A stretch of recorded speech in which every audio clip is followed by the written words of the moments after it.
La chef de file du RN sera fixée sur son sort d'ici l'été. J'espère pouvoir être entendu par la cour d'appel le samedi. Son avenir politique va se jouer durant le procès en appel pour détournement de fonds publics qui a débuté cet après-midi. En première instance, elle a été condamnée à 2 ans de prison ferme et 5 ans d'inéligibilité avec exécution provisoire. Pourra-t-elle se présenter à l'élection présidentielle ou devra-t-elle être remplacée par Jordan Bardella ? Hier, lors des vœux à la presse, agacé par les questions, le président du RN a assuré ne briguer qu'un second rôle en 2027. Et encore une fois, je ne suis pas candidat à l'élection présidentielle. Je vais peut-être vous faire un scoop, mais je suis candidat au poste de Premier ministre. Mais selon la dernière étude annuelle du cabinet de conseil Verian, le candidat Bardella, le plan B, est bel et bien plébiscité par les électeurs RN. 70% des frontistes le jugent en meilleure position que Marine Le Pen. Selon cette étude, les idées du Rassemblement national n'ont jamais suscité autant d'adhésion. 42% des sondés sont d'accord avec ses positions sur l'immigration, le regroupement familial ou le port du voile. Dans une France comme coupée en deux, le RN susciterait désormais donc autant la peur que l'espoir. Et ce n'est pas pour déplaire à Éric Ciotti, qui appelle les Républicains à suivre son exemple en rejoignant l'Union des droites aux côtés du RN.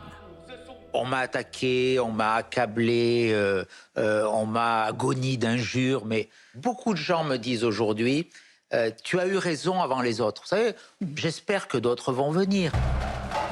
Alors autrefois contestataire, le vote RN est-il devenu un vote d'adhésion ? Le Rassemblement national peut-il cette fois convaincre au point de remporter l'Élysée ? Qui, du plan A ou du plan B, pourra endosser le rôle de candidat ?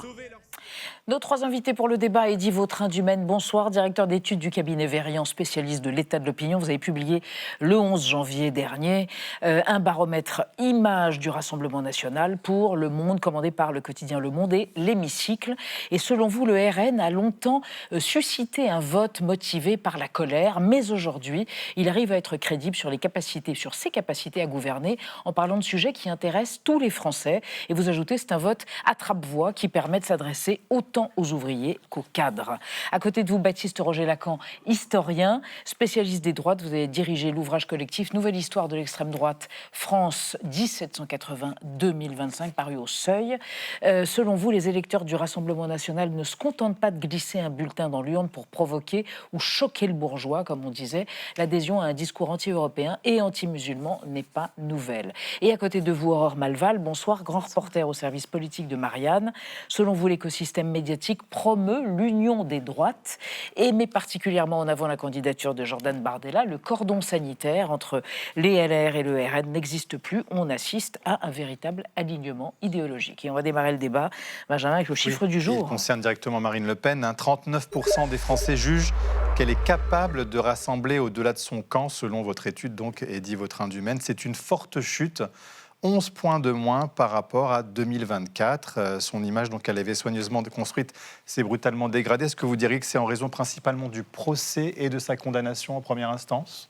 Complètement. Elle a fait office de paratonnerre et c'est elle, finalement, qui a canalisé une partie du mécontentement, des frustrations, voire même de la surprise d'un certain nombre de sympathisants RN et aussi, plus largement, des Français qui se positionnent à droite. Donc, finalement, elle s'est mise en avant, elle a protégé aussi le parti et elle a fait en sorte que le plan B devienne, peut-être un peu plus tôt que prévu, le plan A. Le plan B comme Bardella, c'est ça ? Exactement. Alors justement, Baptiste Roger-Lacan, est-ce que son image est durablement abîmée sur le plan politique, symbolique pour elle ? C'est difficile à dire. Ce qui est certain, c'est qu'elle a été prise à son propre jeu, puisque le Rassemblement national, dans les années 2010 notamment, a été un des partis qui poussait le plus pour le durcissement des peines visant les hommes politiques et les hommes et les femmes politiques condamnés pour des délits dans le cadre de leurs fonctions, notamment avec ces questions d'inéligibilité et d'exécution provisoire. Donc elle s'est fait prendre au piège, en un sens, de cette logique qui participait d'une stratégie populiste qui était la sienne dans les années 2010, de jouer vraiment sur la colère contre les élites, sur l'idée qu'il y avait des élites politiques qui servaient dans la caisse et qui n'étaient jamais punies, en tout cas pas exactement. Et clairement, elle est prise au piège et effectivement, elle a, pendant le procès, en tout cas en première instance, adopté une stratégie de défense très différente de celle qu'a adoptée par exemple le MoDem pour des faits similaires, quoique moins importants en termes de masse. Et donc c'est vrai que pour l'instant, elle est très lourdement condamnée. Après, le temps politique est long, elle pourrait s'en remettre. C'est possible. Alors justement, long et en même temps assez court, puisque 2027, l'élection présidentielle, c'est dans 1 an et demi. Or, Malval, est-ce que le plan B, on en parlait du plan B comme Bardella, désormais s'impose comme le plan A pour les électeurs du RN? En tous les cas, ça semble assez clair. 70% des sympathisants du RN jugent qu'il a plus de chances de remporter la présidentielle qu'elle. 20% seulement dans l'étude. Moi, je serais moins affirmative de l'impact du procès sur l'image de Marine Le Pen par rapport aux électeurs RN que mes collègues. Je pense que c'est avant tout un choix pragmatique des électeurs du RN. C'est-à-dire qu'ils ne jugent pas forcément que son image est abîmée, qu'elle est la responsable d'un système. Ils jugent que c'est un procès politique, qu'on veut empêcher leur candidate. Mais par contre, l'émergence de ce plan B, effectivement, leur a fait se dire qu'il était plus réaliste, que Marine Le Pen avait de fortes chances de ne pas pouvoir se présenter et donc que l'option Bardella était envisageable. Parce que quand on regarde d'autres items de votre étude, on voit que notamment l'item sur Marine Le Pen serait une bonne présidente, eh bien, il ne baisse pas. C'est celui de Jordan Bardella qui apparaît dans le classement et qui se positionne à 2%, 2 points de plus que Marine Le Pen, mais ce n'est pas non plus flagrant. Donc je pense que c'est davantage un pragmatisme, ce plan B, qu'un réel souhait, en tout cas dans l'électorat du RN. Effectivement, ce qu'il faut aussi avoir en tête, c'est que l'épisode judiciaire n'est pas le seul élément qui vient nourrir justement la situation actuelle de Marine Le Pen. On peut aussi considérer, et c'est ce qu'on note dans un certain nombre d'études, qu'aujourd'hui, les électeurs du Rassemblement national, ils sont fatigués et ils considèrent que Marine Le Pen est aussi en partie responsable de l'incapacité du Rassemblement national à arriver au pouvoir. Il y a une forme d'usure, vous diriez? Exactement. Ouais. Marine Le Pen, c'est la candidate à 3 reprises du Rassemblement national. C'est celle qui n'est pas arrivée à l'Élysée. C'est aussi celle qui, finalement, lors des élections législatives de 2024, qui n'est pas arrivée à obtenir une majorité à l'Assemblée nationale. Donc, effectivement, il y a l'épisode judiciaire, mais il y a aussi l'usure et l'incapacité à enclencher l'étape d'après. Alors, on va évoquer avec vous trois et avec Anna la fenêtre d'Overton. Vous savez évidemment de quoi il s'agit. Le champ du politiquement acceptable s'élargit et il semblerait que ça se fasse non pas dans une indifférence générale, mais presque. Oui, la fenêtre d'Overton, c'est un concept des années 90 qui a été théorisé par un juriste américain qui s'appelait Joseph P. Overton. Alors, il faut imaginer une vraie fenêtre. À l'extérieur se trouve tout ce qui est de l'ordre des idées inacceptables pour la société. Je prends l'exemple, par exemple, du retour de l'esclavage ou de la colonisation. Et à l'intérieur, il y aurait les idées acceptables. Cette fenêtre, elle n'est pas figée. Ses frontières bougent constamment, de gauche à droite, avec l'évolution de la société. À une époque, notamment, le mariage homosexuel était à l'extérieur de la fenêtre et ce n'est plus le cas aujourd'hui. Mais pour en revenir au RN, plusieurs événements ont permis de rendre ces dernières années leurs idées plus acceptables. Il y a d'abord l'apparition d'Éric Zemmour dans l'espace politique avec des idées encore plus à droite que celles du RN. C'est lui notamment qui a popularisé cette notion de grand remplacement et puis qui a fait l'amalgame entre islam et islamisme. Et ça a eu pour effet, par comparaison, d'adoucir les positions du RN auprès de l'opinion. Et plus récemment, il y a le rapprochement entre Nicolas Sarkozy, ancien président de la République, et le RN. Une rencontre notable l'été dernier avec Jordan Bardella et puis un coup de fil au mois de décembre avec Marine Le Pen. Il le raconte d'ailleurs dans son livre « Journal d'un prisonnier ». Elle lui pose cette question: allez-vous vous associer à un quelconque front républicain aux prochaines élections? Lui répond non, sans ambiguïté. Baptiste Roger-Lacan, est-ce que par le passé, il y a déjà eu ce genre de glissement idéologique vers l'extrême droite de notre société ou l'inverse? Et qu'est-ce que ça raconte? Alors oui, bien sûr, notamment dans les années 1930, on a vu, il ne s'agit pas de faire une analogie entre notre période et les années 30, mais il se trouve que dans les années 30, on a eu un phénomène similaire avec le grand parti conservateur de la Troisième République qui s'appelait la Fédération républicaine, qui a été pris vraiment dans un mouvement d'extrogir dans les années 30 et qui, notamment à partir de 1936 et de l'arrivée au pouvoir du Front populaire, a adopté des postures de plus en plus nationalistes, de plus en plus autoritaires, de plus en plus réactionnaires, et en s'alliant d'ailleurs avec des partis qui étaient d'extrême droite. Alors, il s'agit d'une période pendant laquelle il n'y a pas d'étanchéité aussi forte entre droite et extrême droite qu'après la Seconde Guerre mondiale, où évidemment la mémoire et le passé de l'entre-deux-guerres et de la Seconde Guerre mondiale vient lester les partis d'extrême droite et donc contribue à les fragiliser et à compliquer toute forme d'alliance. Ce qui ne veut pas dire qu'il n'y a pas eu d'autres moments dans l'histoire depuis où on n'a pas eu des tentatives de rapprochement, notamment dans les années 70 et 80. On voit dans les années 70 l'UDF avoir vraiment des échanges avec le Parti des Forces Nouvelles, qui était une scission issue du premier Front National, qui était tout aussi radical, voire plus radical à certains aspects que le Front National. Et dans les années 1980, avant que Jean-Marie Le Pen ne fasse cette fameuse déclaration sur les chambres à gaz comme un point de détail de l'histoire. Il y avait des discussions au sein de l'UDF et au sein du RPR quant à savoir s'il ne fallait pas imaginer des formes de rapprochement avec le Front Donc National. les centristes et le parti de droite. Exactement. Ça a toujours existé, c'est un peu. En tout cas, c'est une question qui se pose à partir du moment où on a une extrême droite qui pèse. Par rapport à ça, moi je pense un des grands qui a théorisé, des hommes politiques qui ont théorisé ce cordon sanitaire, c'est Jacques Chirac, mais surtout en fait à partir des années 2000. Jacques Chirac en 1983, quand il a cette alliance pour prendre la mairie de Dreux entre justement une alliance UDF-RPR et le FN, Jacques Chirac dit « Je préfère 3 kidams du FN au conseil municipal que 3 ministres communistes au gouvernement ». Donc ça, il faut bien se replacer, ça ne date pas d'hier, et ce qu'on va observer un petit peu comme alliance de l'Union des droites à bas bruit aux élections municipales. C'est ce qu'on entend aujourd'hui chez certains, chez LR. Et alors, Eddy Vautrin-Dumaine, pour revenir au Rassemblement national d'aujourd'hui, ce qui est assez nouveau, c'est qu'il suscite désormais autant l'espoir que la peur. 29%, on va le voir, de la peur, 29% de l'espoir. Donc il a gagné de fait en crédibilité. Il a gagné en crédibilité, il a aussi gagné en capacité perçue, en tout cas dans les représentations, à arriver un jour au pouvoir. Et finalement, cette capacité qu'il a aujourd'hui d'arriver au pouvoir, dans les représentations, en tout cas à minima, ça se voit assez bien lorsqu'on regarde ces chiffres-là, parce que qu'est-ce que ça veut dire ? Ça veut dire que finalement, il y a une partie de l'électorat de droite qui considère que le grand soir, finalement, il est et il sera incarné par l'arrivée un jour du pouvoir, enfin du Rassemblement national au pouvoir. Et à l'inverse, on a une autre France de plus en plus mise en cause, de plus en plus minoritaire, même si elle n'est pas encore complètement minoritaire et elle continue à peser, notamment à gauche. Et ce que l'on voit finalement aujourd'hui, c'est 2 France qui ne sont pas antagoniques sur tout, sur lesquelles il y a encore des sujets sur lesquels elle peut faire alliance, et heureusement, mais néanmoins, par rapport à la posture, par rapport à la position à l'égard du Rassemblement national, effectivement, il y a 2 France, celle qui voit que le grand soir pourra passer par le RN, et celle qui commence à en avoir peur face à ce qui paraît de plus en plus inévitable. Alors justement, on va s'intéresser à une archive, on va se reporter dans le passé proche. Le Rassemblement national inspire de l'espoir aujourd'hui, ça n'a pas toujours été le cas. En 2002, le Front national, dirigé alors par Jean-Marie Le Pen, suscitait révulsion et peur. Regardez, on est juste après la victoire de Jean-Marie Le Pen au premier tour de la présidentielle. Il avait obtenu 16,86% des voix des Français et les Parisiens sont dans la rue. Ils affluent de partout, des 4 coins de Paris. Ils sont des milliers à s'être donné rendez-vous place de la République. À 15h, le cortège n'en est déjà plus un. Tout l'Est parisien, entre République et Bastille, est paralysé, saturé par une masse compacte de manifestants. Faut pas qu'il passe, faut pas qu'il passe, c'est le seul mot, faut pas qu'il passe. Comprenez Jean-Marie Le Pen, évidemment. Et tous les slogans avaient une cible cet après-midi, le leader du Front National. Chacun y allant de son symbole. C'est pas une question de parti, c'est une question de citoyens, une question d'avenir, de la France qu'on va leur laisser, pour qu'ils puissent y vivre le plus librement du monde.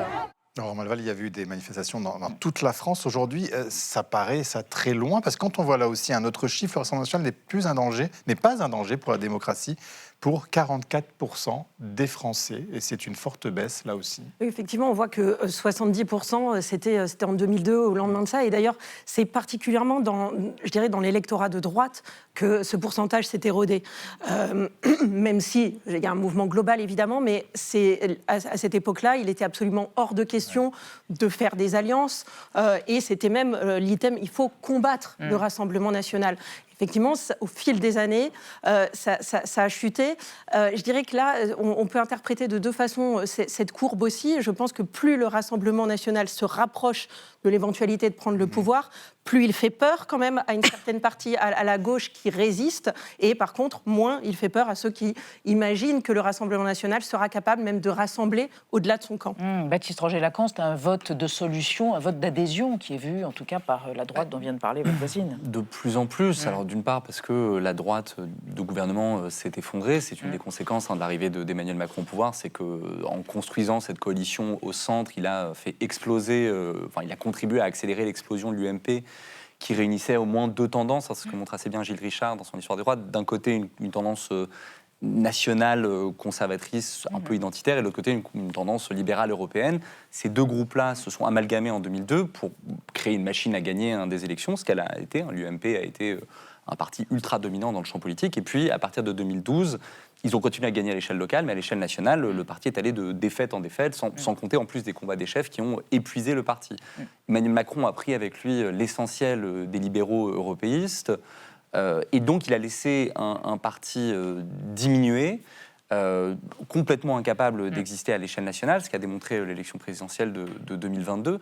Et donc il a accéléré en fait un processus que de l'autre côté, le Rassemblement national avait engagé dès le début des années 2010, qui n'était pas tellement un truc au début, l'idée n'était pas tellement d'aller chercher des cadres des Républicains, l'idée était d'éroder l'électorat des Républicains et ponctuellement d'aller chercher un cadre qui en faisait une prise de guerre, mais une prise de guerre complètement inoffensive. C'est-à-dire que si vous prenez un ou deux types de LR, à l'intérieur du RN, ils n'ont aucun pouvoir de nuisance. Et là, on arrive un peu au bout de ce processus, c'est-à-dire qu'en réalité, les électorats, ils sont quasiment complètement poreux aujourd'hui.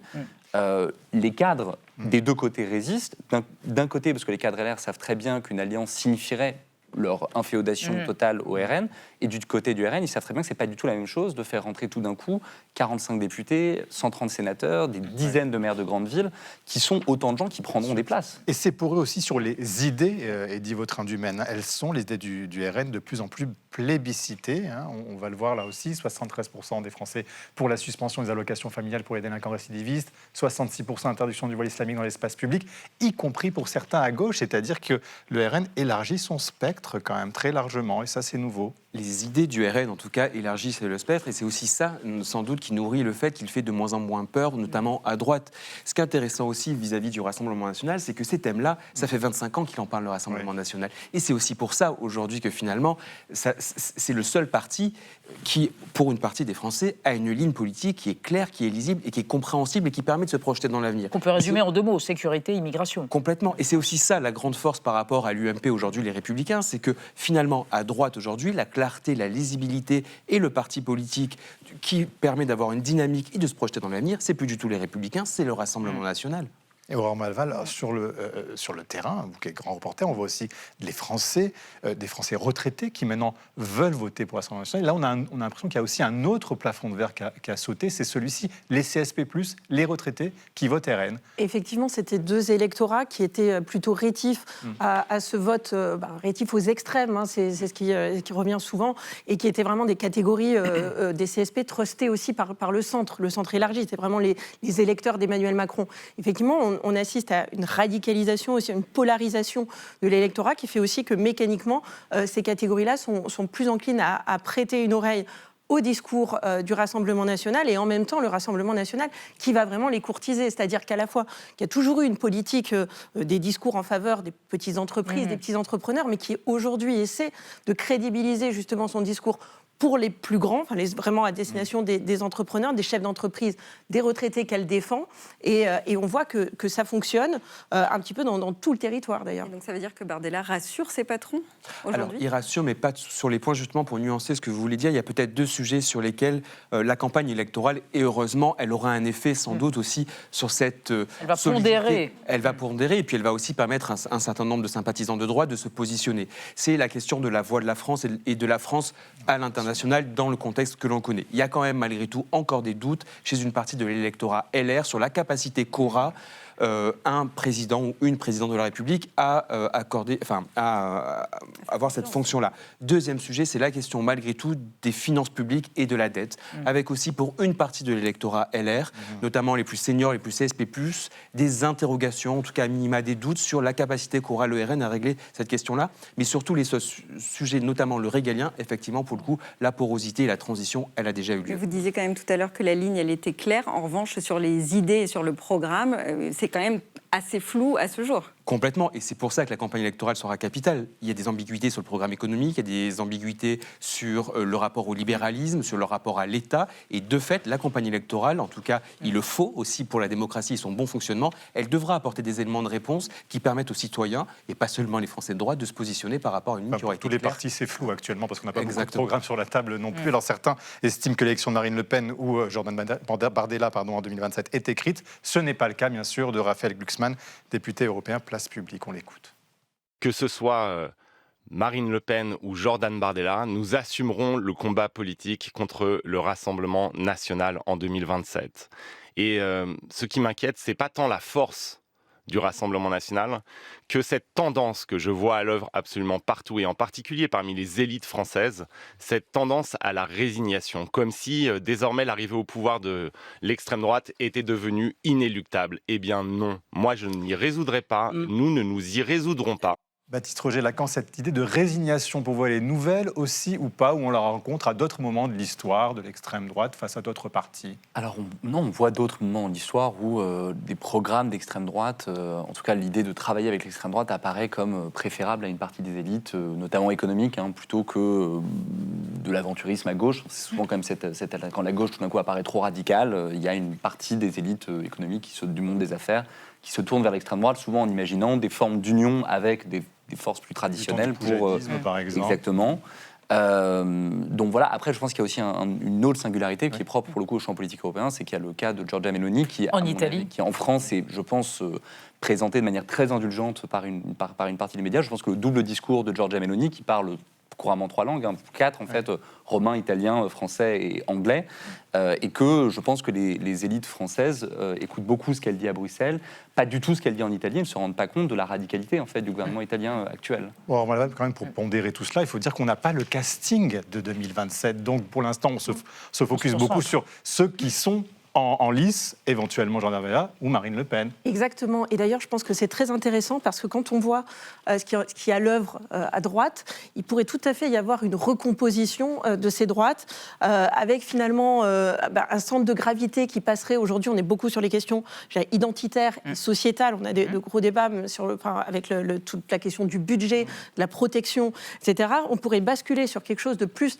économique et sécuritaire. Et à ce moment-là, c'est pas forcément d'ailleurs une personnalité du Rassemblement national qui pourrait tirer son épingle du jeu. Et là, je pense notamment à des personnalités encore plus à l'extrême droite, comme Sarah Knafo, qui est souvent citée d'ailleurs par Laurent Wauquiez pour faire cette reconquête, pour faire cette grande primaire à droite qui irait jusque-là dans l'arc. Merci. Le débat est terminé, mais merci, vous l'avez nourri de manière passionnante. Merci encore à tous les trois.